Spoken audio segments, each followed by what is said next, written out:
The Security Council President for the month of March, China's UN Ambassador Li Baidong, agreed to convene the session on the basis of a consensus among Council members that Kenya's plea deserved at least to be heard before April the 7th. This follows a letter by the government signed by President Kibaki requesting for a deferral of the ICC cases against 6 individuals facing charges of having masterminded the post-election violence.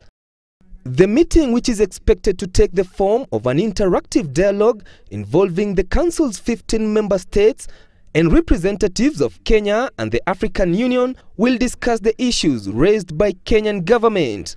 The government's letter to the Council had indicated that if the cases were to continue, they could prejudice regional and international security.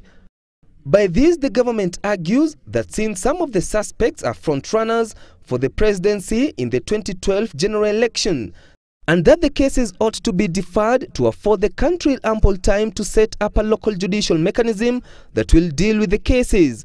But with the other partner in the coalition government, ODM, also presenting a letter before the Council submitting that a deferral should not be granted because Kenya has no mechanism to deal with the cases and that PNU was unable and unwilling to punish those who committed crimes during the last election. The Council will still be expected to deliberate on the wrangles.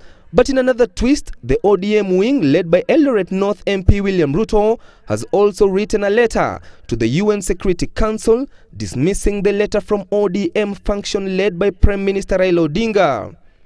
The Ruto-led faction accuses the Prime Minister of frustrating efforts to form a local judicial mechanism, further claiming that the aim of the Prime Minister is to protect the masterminds of the violence, hence the Council should dismiss the ODM petition. But despite the fact that the issue will be discussed in an informal meeting, Kenyans should not expect any resolutions from the said meeting. The Security Council cannot vote on the issue since voting is only done during a formal meeting, since the ongoing meeting does not qualify as an official Security Council meeting. China and Russia, which are permanent representatives of missions to the UN, have already stated they will support the deferral. We think that the ICC should listen to the opinion of the Kenya government. However, the US and the UK have stated that they will not support the deferral, while France states that so far it is not convinced why the cases should be deferred. Chris Dairu, Citizen 11 9, Nairobi.